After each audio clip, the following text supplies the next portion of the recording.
Nós vamos então ficarmos em pé, vamos ler a Bíblia. São Mateus capítulo 19.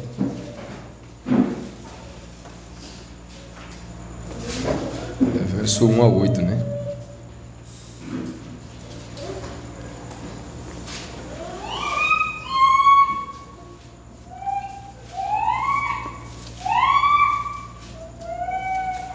São Mateus 19, 1 a 8. E aconteceu que, concluindo Jesus esses discursos, saiu da Galiléia e dirigiu-se aos confins da Judéia, além do Jordão. E seguiram-no muitas gentes, e curou-as ali. Então chegaram ao pé dele os fariseus, tentando e dizendo-lhe: é lícito ao homem repudiar sua mulher por qualquer motivo? Ele, porém, respondendo, disse-lhes: não tendes lido que no princípio o Criador os fez macho e fêmea? E disse: portanto deixará o homem pai e mãe e se unirá à sua mulher e serão dois numa só carne? Assim não são mais dois, mas uma só carne. Portanto, o que Deus ajuntou não separe o homem. Disseram-lhe eles: então por que mandou Moisés dar-lhe carta de divórcio e repudiá-la?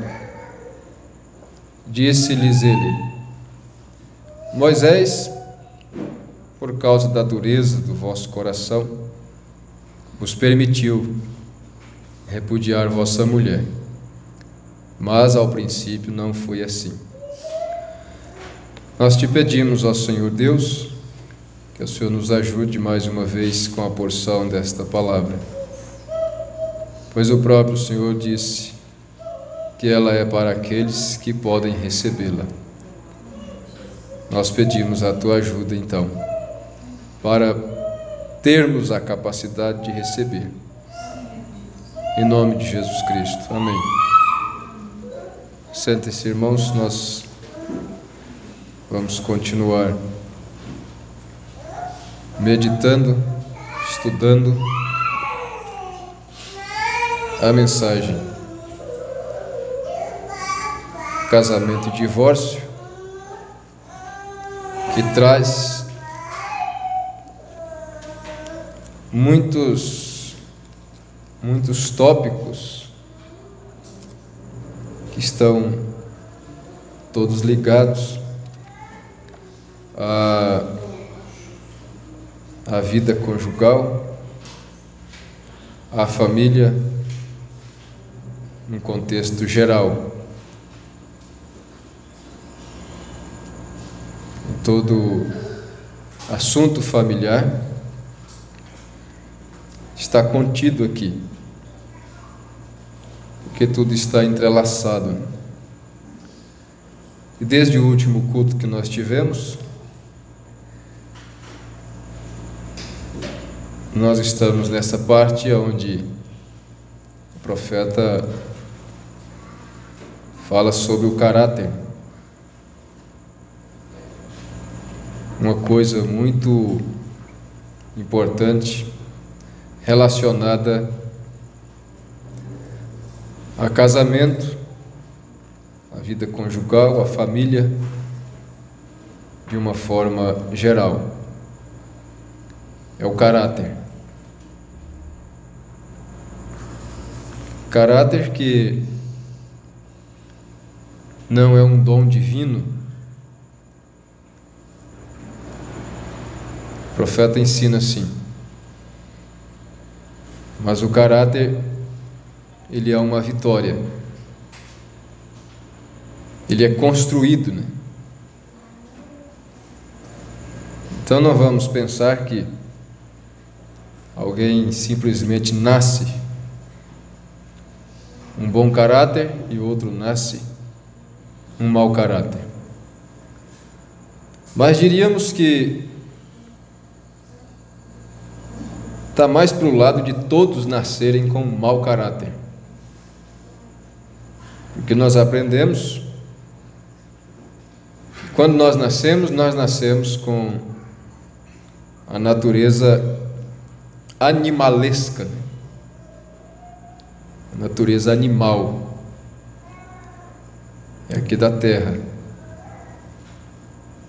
E não há nada de bom no homem. Nós não somos bons, não temos nada de bom. O irmão Branham diz: o homem é mau por natureza. E Jesus mesmo, falando sobre as solicitudes, ele disse assim: se vós que sois maus, sabeis dar boas coisas aos vossos filhos. Então veja a expressão que Jesus usou, falando sobre pedir as coisas a Deus. Ele disse: qual de vós, se um filho lhe pedir peixe, lhe dará uma serpente? Se pedir um ovo, lhe dará um escorpião? Se pedir um pão, lhe dará uma pedra? Ele disse: ninguém faz isto, né? Se vós que sois maus, não fazem isto, muito mais vosso Pai que está no céu sabe dar boas coisas àqueles que lhe o pedirdes.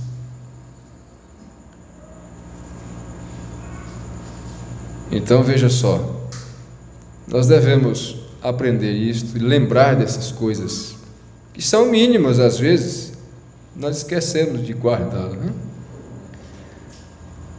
Estava lendo um pouquinho da mensagem Perguntas e Respostas, número 2, ontem.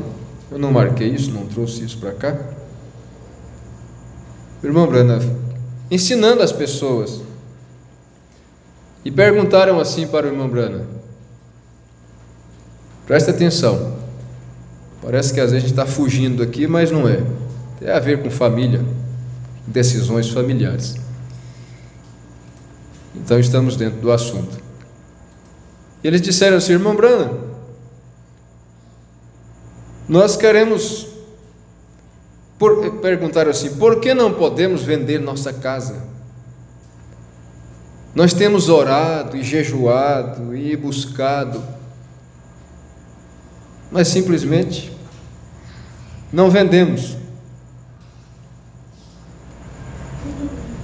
Então o irmão Branham diz assim: olha, se vocês são cristãos, o que eu creio que seja, porque vocês dizem aqui que tem orado e jejuado até, e não tem conseguido. Ele disse: se vocês são cristãos, a única coisa que vocês têm que fazer é isso: Senhor, se é da tua vontade, mande um comprador para nossa casa. E simplesmente esqueça isso. Olha só, esquece. Entende? Esquece. Como você guardar uma coisa, põe ali, paga para lá. Esquece isso. Então muitas vezes famílias sofrem, ficam transtornadas, né? Nós vimos aqui na última escola dominical, a mensagem antiga do pastor Joaquim Gonçalves, de 1978, né? 78. E ele falando sobre ser um prisioneiro de Cristo. E ele diz: muitas vezes as pessoas se tornam prisioneiras de uma coisa, de um desejo, de um anseio, e ficam presas naquilo. Fica preso no negócio, fica preso na coisa que quer vender, fica preso na coisa que quer comprar, fica preso fica preso na dívida que quer pagar. Tem gente aqui que está assim, preso na dívida que quer pagar, só pensa naquilo, dorme pensando naquilo, acorda pensando naquilo, e aí dói o estômago, aí e tudo mais, né? Preso naquilo, fica preso na coisa. Ele diz: você deve orar e pôr na mão de Deus, Senhor, se é da tua vontade. E esqueça disso, irmão, esquece essa casa. Pronto, foi o conselho que o irmão Brana deu. Aí quando a gente lê, a gente pensa, tem que ler a mensagem mesmo. São coisas pequenas que vão ficando esquecidas, vão ficando de lado, né? Mas então é isso. Se nós somos maus, o homem é mau por sua natureza, então ninguém nasce com um caráter bom. O caráter, ele é formado, né? Então nós paramos aqui no parágrafo 142, foi o último que nós lemos, e ele dizendo assim que Deus é retratado em caráter e que nunca houve um homem, nunca houve um caráter como ele na terra. 143 agora ele diz: agora nós verificamos hoje que o caráter da igreja, Satanás e seu grupo buscam igrejas grandes e bonitas, coisas bonitas. É para isso que o mundo olha hoje. Veja, é para isso que o mundo olha hoje. Olha para a beleza, olha para a grandeza, para o esplendor. Eu estava vendo um comentário hoje em um vídeo de um chinês falando do caos na China, naquela grande cidade, e ele puxou lá a história, né? Desde quando a cidade foi fundada, quando pararam uma grande revolução ali na China e alguém fundou aquela cidade, e ele dizendo assim que aquela cidade foi construída para ser uma grande coisa no mundo, né? Tomou como exemplo, não sei se ele citou Nova York, alguma grande cidade dos Estados Unidos, para ser esplendorosa, né? Grande cidade, 11 milhões de habitantes, praticamente é o tamanho de São Paulo aqui, né? São Paulo tem o quê? 10 milhões? 11, 12, sabe?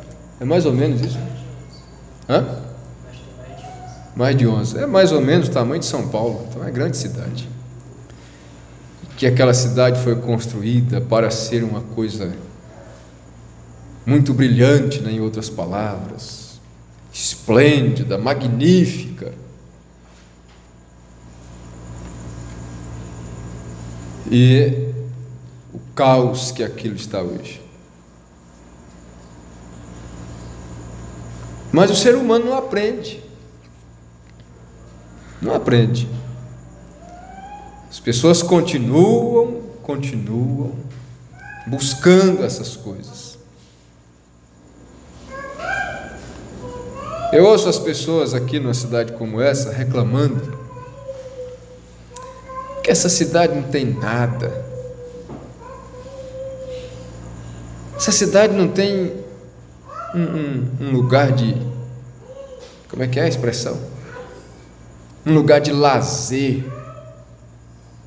Não tem um lugar de... Eu fico pensando, mas que coisa, né? O que o povo quer mesmo? Eles querem essas coisas bonitas, né? Onde tem esses grandes shoppings, grandes parques, Hollywood, Beto Carreiro World e Walt Disney e coisas assim, né? aonde se vê Sodoma mais de perto.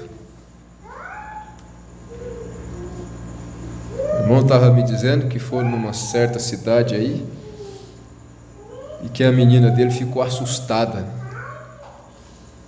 Ficou assustada com aquilo. Para todo lado que olhava, era homem agarrando homem, homem beijando homem, mulher agarrada com mulher e aquela coisa. A garotinha ficou assustada com aquilo. Mas é o que se encontra até nos lugares pequenos como aqui, nas grandes.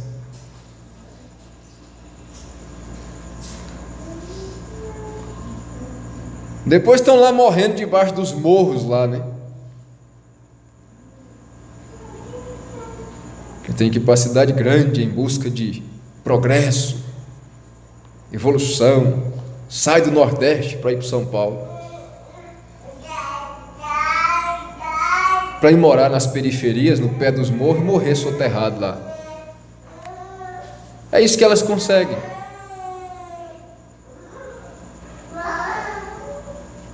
Não, o Brasil é atrasado, o Brasil não presta. O Brasil é isso, tem que ir para outros países é que presta. Então vai para a China. Agora está lá, desesperado, que o presidente tem que ir lá buscar, o presidente que é culpado. O presidente que tem a obrigação de buscar. O que foi fazer lá? O presidente mandou alguém para lá? Agora o presidente tem que buscar. É brincadeira. Não são os países evoluídos? Lá não constrói hospital dentro de 6 dias, 10 dias? Pois fique lá, fique aí. Cidade grande, bonita, evoluída, avançada. Ora, veja só. Mas é assim, né? Agora quer voltar. E o chinês lá dizendo: onde no mundo existe um país como esse? E diz um nome lá, né? Chama o país de esterco. As pessoas estão morrendo na rua, o governo não está fazendo nada, ninguém está nem aí. As pessoas estão morrendo nas filas dos hospitais, as mesmas reclamações que a gente vê no Brasil. O Brasil leva 2 anos para construir um postinho de saúde, a reclamação é essa: o povo morrendo nas filas e tal e tal.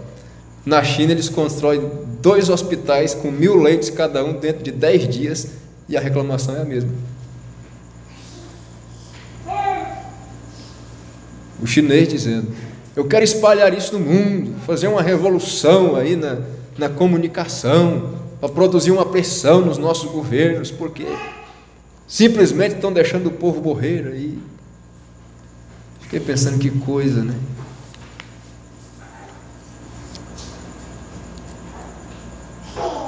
Aonde vão chegar? O que é que as pessoas querem?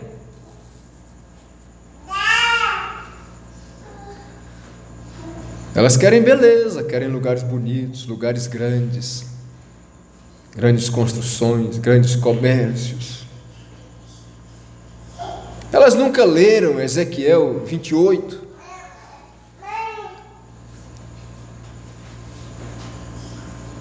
O teu comércio te lançou nas profundezas do inferno. Foi o que Ló olhou, foi o que Ló desejou. O grande comércio de Sodoma. Veja, é para isso que o mundo olha hoje.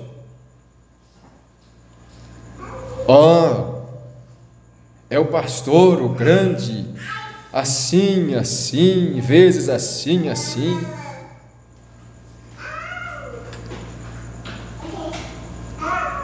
Tão sacerdotal e piedoso,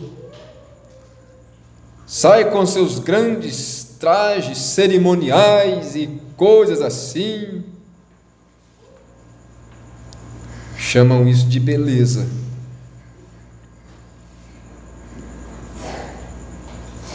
Porém, os verdadeiros santos de Deus buscam o caráter da palavra vindicada. Os verdadeiros santos de Deus buscam o caráter da palavra vindicada. Agora, o profeta nos mostra que a formação do caráter, na era de Tiatira, o parágrafo 33, como que esse caráter é formado? Como que o caráter é formado? Formação do caráter.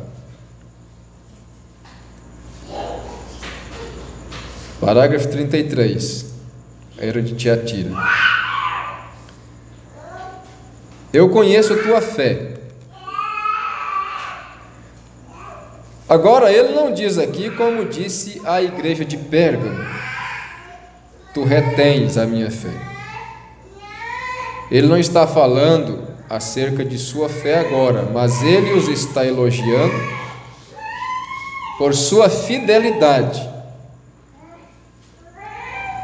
Ora, fidelidade, aí enquanto ele o faz, ele também menciona a sua paciência. Ora, fidelidade e paciência andam juntas. Por sinal, a paciência é resultado da fidelidade, pois Tiago 1,3 diz: a prova da vossa fé obra a paciência. Não há absolutamente outra maneira de ganhar paciência. Tem que vir pela prova de nossa fé. Não tem outra maneira de ganhar paciência. Tem que vir pela prova da fé. Tem que vir por aquilo que te faz esperar. Ou você espera, ou você espera. Não tem outro jeito. É igual o doente no hospital. Ele é chamado de paciente. Porque simplesmente não há nada que ele possa fazer. Se ele tiver que ficar lá 10 dias, é 10 dias e não tem acordo. Não tem mais nem menos. Então é assim que a paciência é formada, é assim que se aprende a paciência. É sendo forçado a esperar. Romanos 5,3 diz: a tribulação produz paciência. Então fique sabendo, se você orar pedindo a Deus para te dar paciência, Ele vai te mandar tribulação para produzir a paciência. Igual o garotinho que estava com uma grande melancia em cima da mesa e alguém chegou, um tio, um parente, e o garotinho disse: o senhor quer melancia? Eu quero. Então eu vou falar para o papai te dar uma sementinha dessa para o senhor plantar.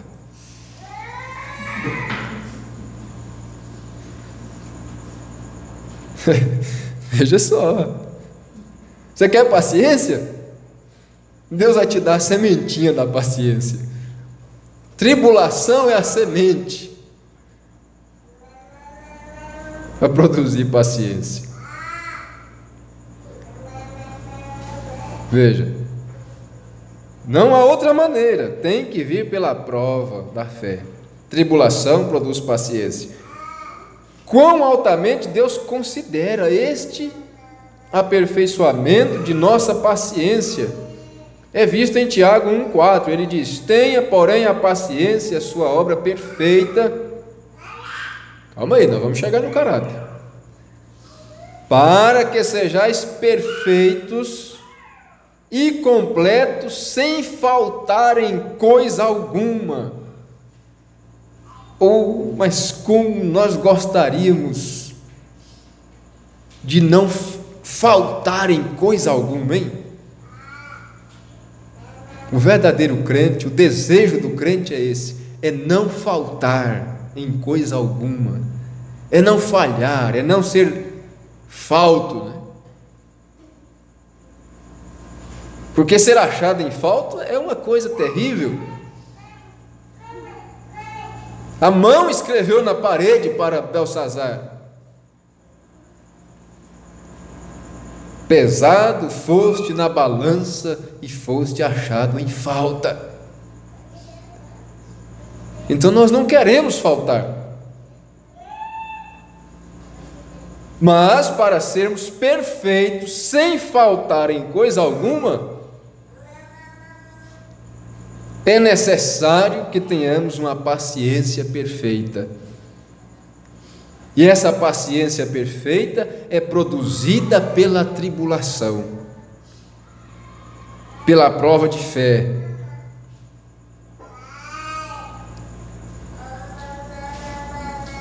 Veja, a vontade de Deus para nós é a perfeição, mas tem um processo para chegar lá. E essa perfeição é paciência. Eu sempre observei que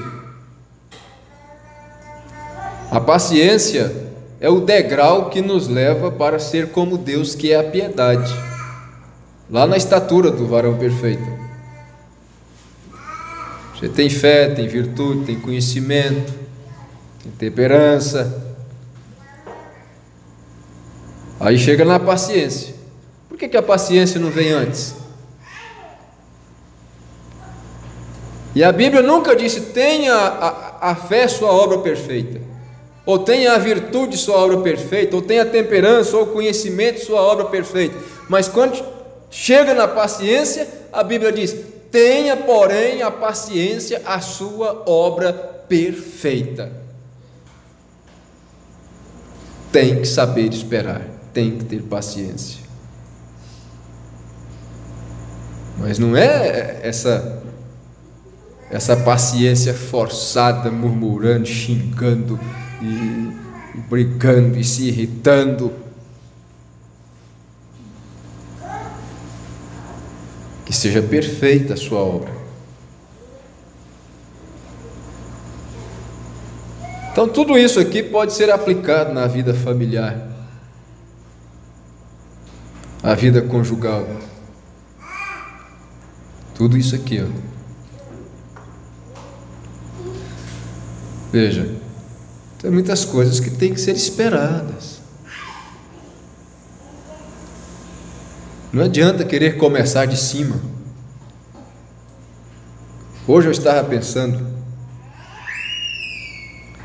quem quer chegar em cima, ele tem que começar de baixo. Quem começa embaixo, o caminho dele é para cima. Agora quem começa em cima, ele só tem uma direção, é para baixo. Então quer chegar em cima, começa de baixo. Mas quem quiser começar em cima vai descer.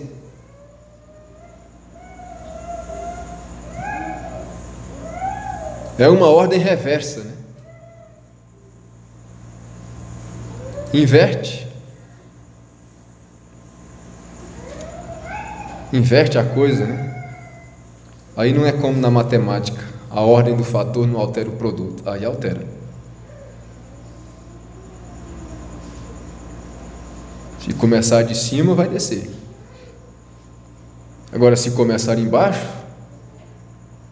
já está embaixo, não tem para onde descer, só tem um rumo, é subir.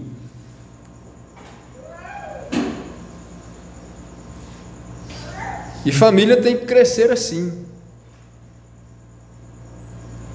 uma coisa de cada vez, um passo de cada vez, um aprendizado de cada vez.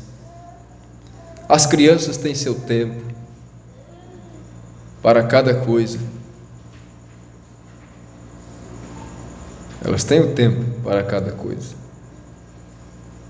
Não adianta querer forçar, né? Tem que esperar. Para chegar nesse tamanho aqui, tem que esperar. Não adianta. É 17 anos? É 17 anos. Não tem jeito de ser mais rápido. Não é? Mas já indo pensa ali, quando que eu vou ver o Pedro com 18 anos? Irmão, só daqui 18 anos. Não tem jeito. Tem que esperar isso tudo? Tem que esperar isso tudo. Não tem outro meio. Veja só. E assim é cada coisa, né? Cada coisa na nossa vida. E o pastor Joaquim Gonçalves sempre diz aquele provérbio dele, né? Acho que veio da mãe dele. Não há tempo que não passe, nem há dia que não chegue. Muito verdadeiro, muito real. E que se nós ficarmos atentos, o fardo se torna mais leve. Jesus disse que o fardo dele é leve. Ele disse: aprendei de mim, que sou manso, humilde de coração. Tomai sobre vós o meu jugo, porque o meu fardo é leve, meu jugo é suave. E o fardo de Jesus não é outra coisa, não, é a Bíblia, é a sua palavra, é seus ensinamentos, são suas leis, seus preceitos, né? É o Salmo 37 que diz: a lei do Senhor é perfeita e refrigera a alma. Eu não sei se é o 37 ou se é 27.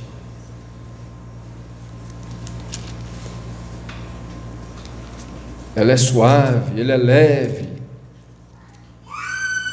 Se nós simplesmente aceitamos, tomamos cada parte. Eu não achei, não. Depois você lê aí o livro dos Salmos, você vai achar. Mas vamos seguir aqui, ó. Nós vamos encontrar aqui a formação do caráter. Isso é formação de caráter. O caráter ainda está acima disso. A vontade de Deus para nós é a perfeição. E essa perfeição é a paciência. Esperando em Deus e esperando por Deus. Em Deus e por Deus.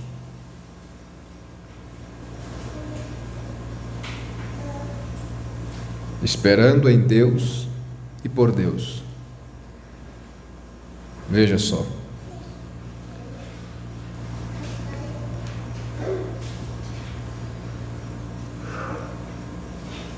Cadê? Eu perdi, né? A mente da gente vai longe. Esperando em Deus e por Deus. Eu ia dizer uma coisa aqui, mas vamos deixar isso.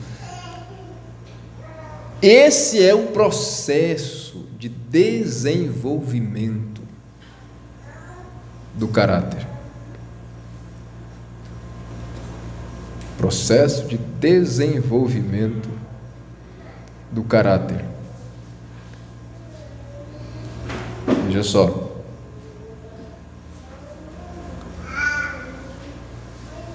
Tudo isso que nós vimos aqui é um processo de desenvolvimento do caráter. Quão altamente Deus elogiou estes santos da tenebrosa Idade Média,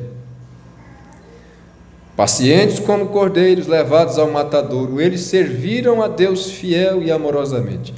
Isso era tudo que eles queriam da vida, apenas servir ao seu Senhor. Só isso. Era tudo que eles queriam, servir ao Senhor. Será que todos os nossos anseios é voltados para isso, para servir ao Senhor? Será que tudo que nós desejamos é com o propósito de servir a Deus com aquilo? Mas tudo que eles queriam era servir ao Senhor. quão grande haveria de ser sua recompensa. Agora, este é o desenvolvimento do caráter, a formação do caráter. Agora vamos para o aperfeiçoamento do caráter. Muito bem, aqui o caráter foi formado, foi desenvolvido. Agora vamos para o aperfeiçoamento. Era de Esmirna, parágrafo 15, 16 e 17.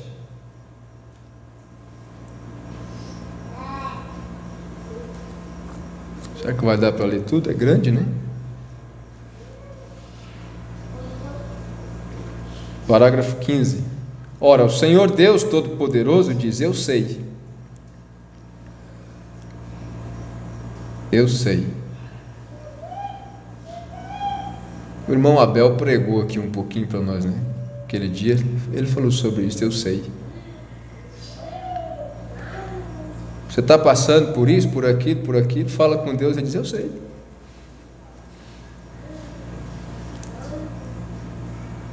Tribulação, pobreza, tudo, eu sei.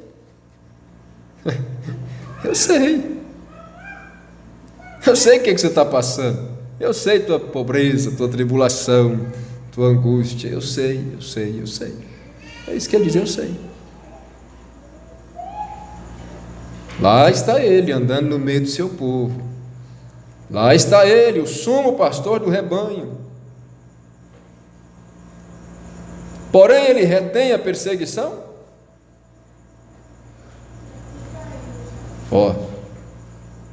Ele detém a tribulação. Achei um ponto aqui para me esconder atrás dele agora. Se o sumo pastor olha e apenas diz: eu sei, e não detém e não livra, eu que não sou sumo pastor é que vou fazer alguma coisa? Muito bem, viu, irmão? Quando você vier me contar qualquer coisa agora, eu vou dizer: eu sei. Pastor, está assim, isso e aquilo. Eu sei, estou sabendo. Só isso que o senhor me fala, mais nada. Ué, ele que é o sumo pastor diz: eu sei, né? Mas é o que o irmão Bruna diz: você não deve aplicar a palavra de uma forma má, de uma forma a defender-se a si mesmo com ela, né? Mas é um bom prato aqui para o pastor que quer se esquivar de atender, de socorrer suas ovelhas ou qualquer coisa. Pode se esconder atrás disso aqui.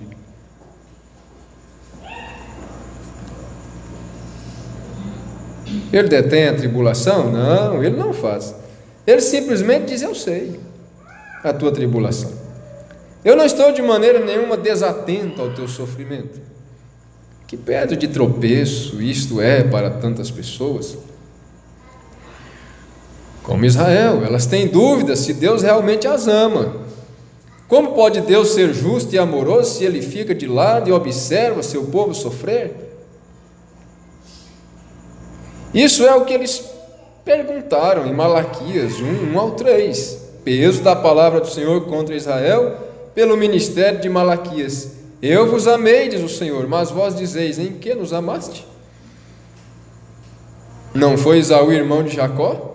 Disse o Senhor: todavia, amei a Jacó e aborreci Esaú, e fiz dos seus montes uma assolação e dei a sua herança aos dragões do deserto. Veja você, eles não podiam compreender o amor de Deus. Eles pensavam que amor significava nenhum sofrimento. Eles pensavam que amor significava um bebê com o cuidado dos pais. Mas Deus disse que seu amor era amor eletivo. A prova do seu amor é a eleição. Visto que não importa o que acontecesse, seu amor era verdadeiramente comprovado pelo fato deles terem sido elegidos para a salvação.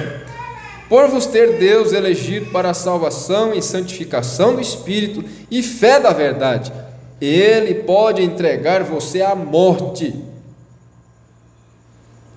como fez com Paulo. Ele pode entregar você ao sofrimento. Inclusive, tem um salmo que diz assim, agradável é ao Senhor a morte dos seus santos. Chega mais para perto dele. Veja, ele pode entregar você ao sofrimento como fez com Jó. Essa é a prerrogativa dele, ele é soberano. Mas tudo é com um propósito. Se ele não tivesse um propósito, então ele seria o autor da frustração e não da paz. Seu propósito é que, após termos sofrido um pouco, fôssemos aperfeiçoados, confirmados, fortalecidos e firmados. Pedro falou isso. Como disse Jó, ele cuida de nós. Jó 23:6. Veja você, ele próprio padeceu. Ele aprendeu a obedecer por aquilo que padeceu. Ele verdadeiramente foi aperfeiçoado por aquilo que padeceu. Hebreus 5:8-9.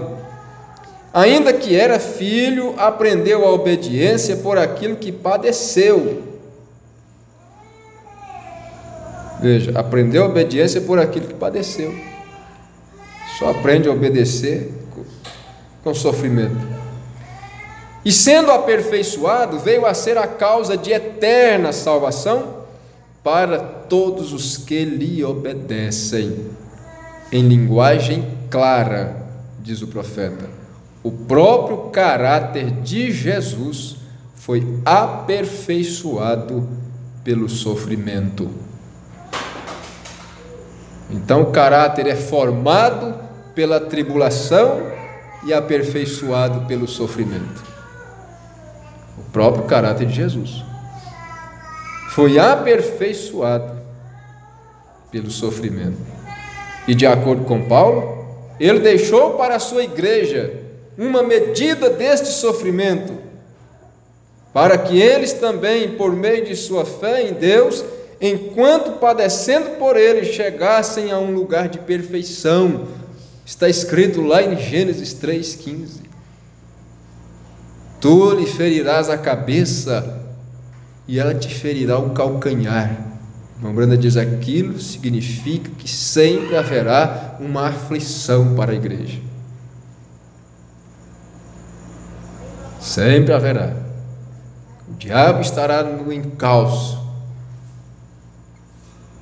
lhe causando algum tipo de dor. Veja, porque ele quis isto? Tiago 1:2. Meus irmãos, tende grande gozo quando caídos em várias tentações, sabendo que a prova da vossa fé obra a paciência. Tenha, porém, a paciência sua obra perfeita, para que sejais perfeitos e completos, sem faltar em coisa alguma. Deixa eu saltar aqui lá para a parte B do 16, para diminuir aqui no tempo. O profeta diz assim, a menos que padeçamos com ele, não podemos reinar com ele. Você tem que padecer para reinar. Tem que padecer para reinar. A razão disto é que o caráter simplesmente nunca é formado sem sofrimento. O caráter é uma vitória. Então, lá na mensagem Escolhendo uma Noiva, a irmã Brana fala sobre o homem tomando uma mulher e que ela reflete o seu caráter. Então alguém pode pensar assim, mas e agora? Eu me casei lá no mundo, o meu próprio caráter era outro, então tomei uma mulher de acordo com aquele caráter, e agora? Eu me tornei cristão, agora eu não quero mais aquele caráter? aquele tipo de coisa. Mas caráter, ele é formado, ele pode ser trabalhado e formado, né? Veja, é uma vitória que se obtém. E como é que se vence? É lutando, é combatendo, é pelejando, é sofrendo, é tendo paciência, é esperando. É assim que se vence. Veja, o caráter é uma vitória, não um dom. Então ninguém nasce. Um homem sem caráter não pode reinar, porque o poder sem o caráter é satânico. Porém, o poder com caráter é apto para governar. E uma vez que Ele quer compartilhar conosco até o seu trono, na mesma base em que Ele venceu e está assentado no trono de seu Pai, então nós temos que vencer para nos assentarmos com Ele. Temos que obter o caráter, veja, o caráter de Cristo. Ele diz aqui, é estranho que Deus queira desenvolver em nós um caráter semelhante a Cristo, que venha através do sofrimento. É estranho isso? Não, Senhor. Pedro disse: amados, não estranheis a ardente prova que vem sobre vós para vos tentar. Como se uma coisa estranha vos acontecesse. Não é estranho isso, não é para estranhar. E todos nós temos provas, todos nós somos provados e corrigidos como filhos. Não há um que não passe por isto. Então ninguém pode dizer assim: a minha luta é maior que a sua. Há quem pense que sofra mais do que os outros, né, na vida, né? Tem gente que tem esse pensamento, cria um complexo: eu sofro mais do que todo mundo, a minha cruz é maior do que a de todo mundo, o meu fardo é maior do que todo mundo, meu problema é maior do que o de todo mundo, a minha provação é maior do que a dos outros. Não é. Todos somos provados, cada um de acordo com o seu chamado. Cada um de acordo com o seu chamado. Deus chamou cada um de nós para cumprir uma missão na terra, para preenchermos uma parte do corpo. E cada um tem a sua aprovação de acordo. Veja, não há um sequer que não passe por isto. A aprovação de alguns é visível, de outras não. De acordo com cada membro, né? Se você machuca uma mão, todo mundo vê. Mas se você sofre uma ferida lá no seu estômago, ninguém vê. Então não é porque esse aqui está visível que é pior do que o que está, às vezes o invisível é pior. Às vezes aquilo que ninguém vê. Às vezes aquela luta que ninguém vê é mais terrível do que aquela que todo mundo vê. Oh, mas como fulano está sofrendo, como aquele fulano está passando por isso. Aquela coisa visível. Às vezes tem alguém que está numa situação, às vezes até pior, só que é invisível, é escondido. como membros do corpo.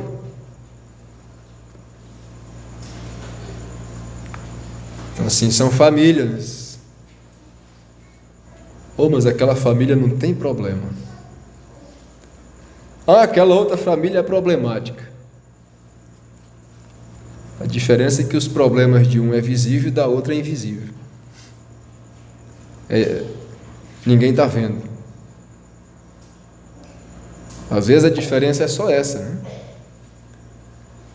E ele diz mais assim, a igreja que não está padecendo e não está sendo provada, não tem isto, não é de Deus. A igreja, o crente que não está sendo provado, que não tem isso, não é de Deus. Porque o Senhor corrige o que ama e açoita qualquer que recebe por filho. Mas se estáis sem disciplina, da qual todos são feitos participantes, sois então bastardos e não filhos. O caráter não está sendo formado, nem aperfeiçoado. Tem mais uma referência aqui, é Laodiceia 117. Parece que nós vamos ficar só no caráter ainda, né? Aqui ele diz que o caráter é o ouro de Deus. Para a era de Laodiceia foi dito assim, né? Aconselho-te que de mim compres ouro provado no fogo, para que te enriqueças. Aí ele diz aqui no parágrafo 117: há um ouro de Deus. Primeira carta de Pedro 1,7: para que a prova da vossa fé, muito mais preciosa que o ouro que perece. O ouro de Deus é um caráter semelhante ao de Cristo, produzido na fornalha ardente de aflição. Essa é a espécie correta de ouro. Mas que espécie de ouro a igreja tem hoje? Ela tem apenas o ouro terreno que perecerá. Ela é rica, ela está satisfeita, ela tem feito da opulência o principal critério da espiritualidade, a evidência da bênção de Deus e da exatidão da doutrina. É agora baseada na quantidade de pessoas ricas envolvidas nisto. É melhor que venhas antes que seja tarde demais, diz o Senhor. E de mim compres ouro provado, onde? No fogo. E então serás verdadeiramente rico. Então a riqueza é esse caráter semelhante ao de Cristo. Estamos compreendendo isto? O profeta pergunta. Estamos? Ouçam-me. Nus, fisicamente, viemos ao mundo, porém não o deixaremos nus espiritualmente. Não. Nós vamos levar algo conosco. O que é esse algo? É tudo que podemos levar conosco, nada mais e nada menos. Portanto, é melhor que sejamos agora bem cuidadosos, para ver se levamos algo que nos faça retos diante de Deus. Assim, então, o que levaremos conosco? Levaremos nosso caráter, irmão. É isso que levaremos conosco. Agora, que espécie de caráter você levará consigo? Será que vai ser semelhante ao dele, cujo caráter foi moldado pelo sofrimento na fornalha ardente da aflição? Ou vai ser a debilidade deste povo laodicense sem caráter? Esse povo fraco, né? Debilidade, como dissemos outro dia, como mostram as caras sua fraqueza, sua fragilidade. Estão todos como medroso perto do cemitério, assoviando para dizer que não tem medo. Eu fico observando. Como que gostam de dizer: Deus está comigo, e enquanto Deus for meu chão, ninguém me derruba, e que não sei o que tem, e que tal, e tal, e tal, e enche suas redes sociais desse tipo de puro assovio para fazer de conta que não estão com medo.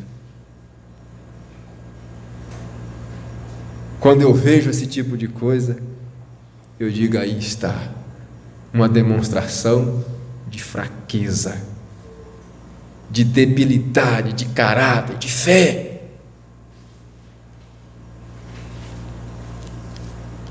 Uma falta de saber quem é, de onde veio, para onde vai, onde está firmado.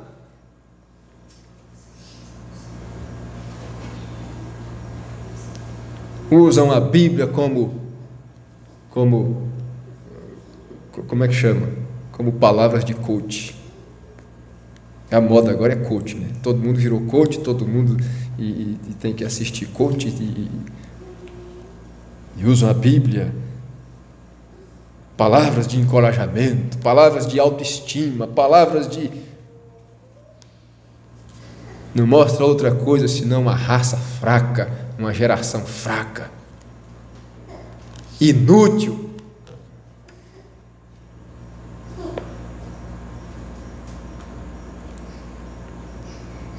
Será que vai levar?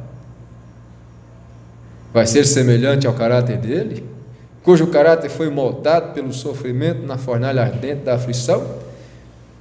Ou vai ser a debilidade deste povo laodicense, sem caráter,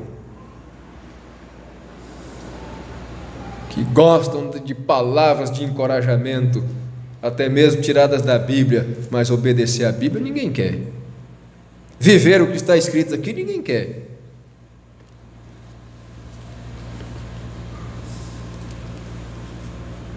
Ser moldado de acordo com isso aqui ninguém quer.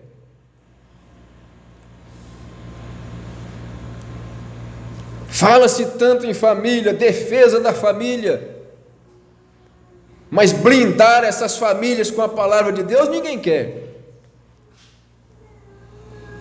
Construir uma família sobre as bases infalíveis da palavra de Deus ninguém quer.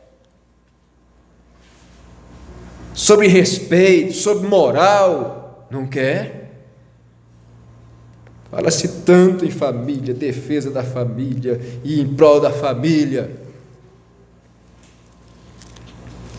Mas o que é que se ensina para as suas crianças? O que é que se ensina para os seus jovens? Onde é que está a santidade, o pudor, o respeito?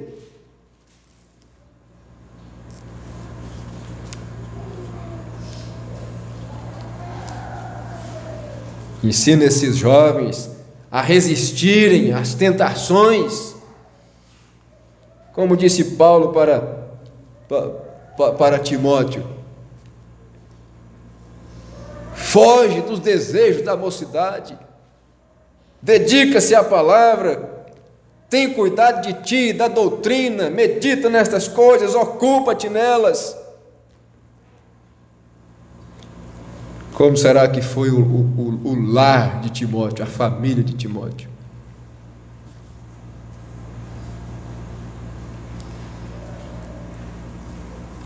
Depois querem defender famílias, criar leis e tudo mais, e tudo.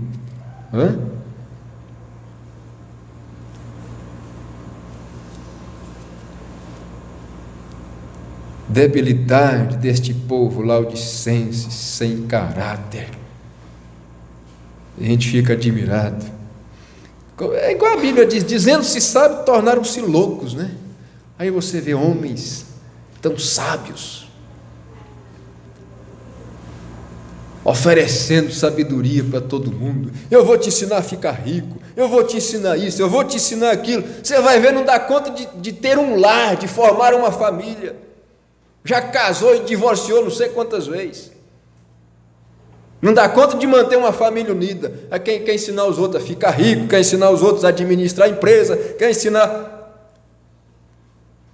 Não dá conta de administrar uma família, manter uma família unida.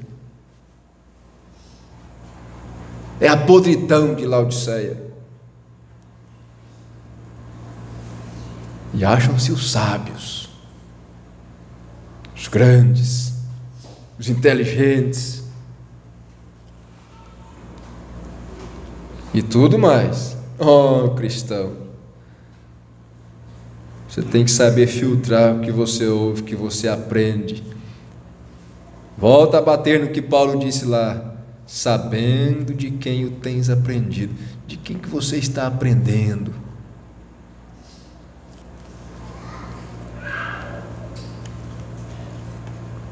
Tem que saber separar as coisas, né? Nós não vamos espiritualizar o que é natural na nossa vida, mas não podemos misturar também tudo, né?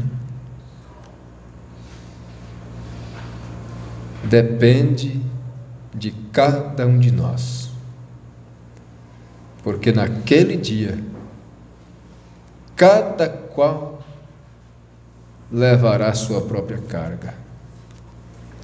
Cada um levará a sua própria carga.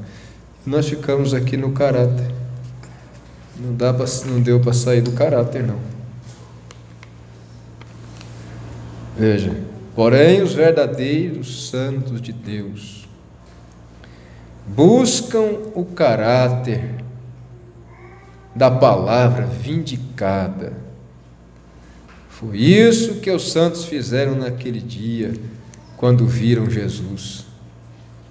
Ele não era nada para se olhar, mas eles viam que Deus estava nele. Eles viam que Deus estava com ele.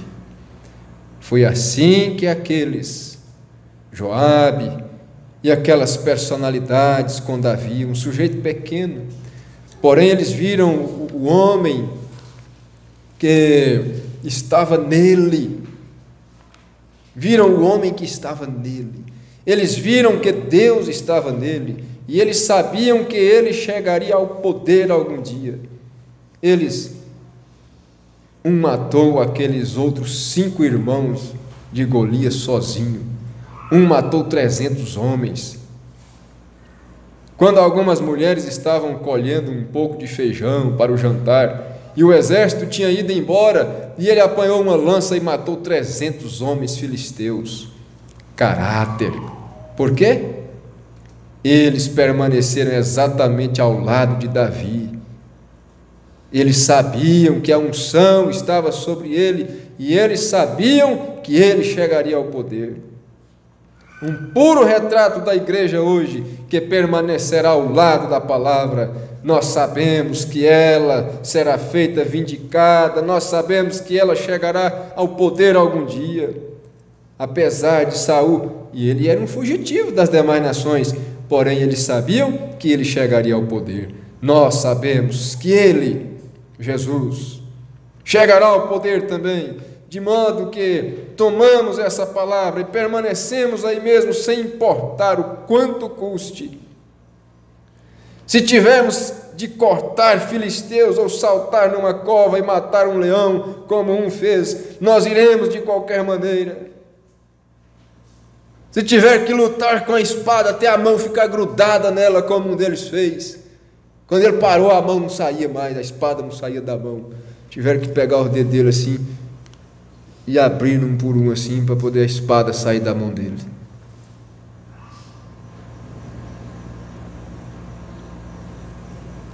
Nós iremos de qualquer maneira, porque essa é a maneira que Deus projetou para ser isto. Nós buscamos caráter.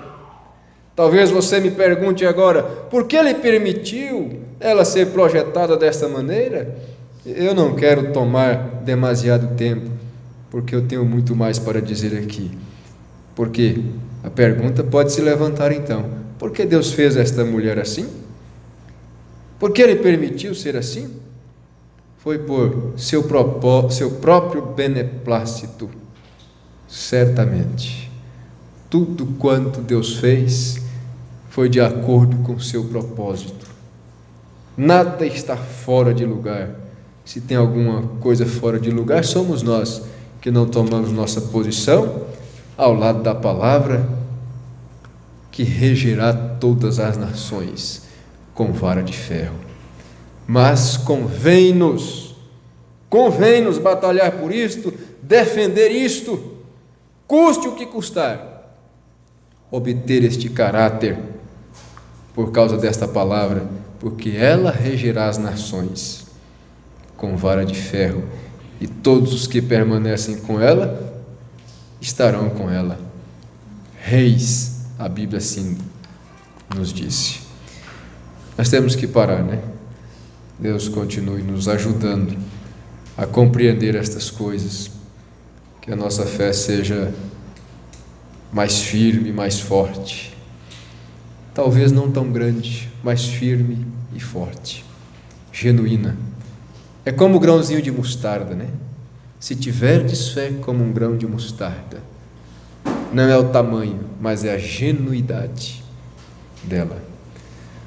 Oremos, Senhor Deus, Pai amado. A Tua palavra é tão boa, Senhor, que simplesmente desejamos continuar e continuar tomando disto, nos alimentando disto. Mas nós estamos nesta dimensão sujeita ao tempo, e nós temos que aprendermos isto também, a tomarmos todas as coisas conforme o Senhor nos deu. Se temos que esperar até chegarmos à eternidade, dá-nos, ó Deus, controle disto, dá-nos, ó Deus, um temperamento, dá-nos, Senhor, um equilíbrio, até mesmo diante das coisas que são tão importantes. Como devemos tomar uma porção de cada vez e esperando um dia após o outro, até que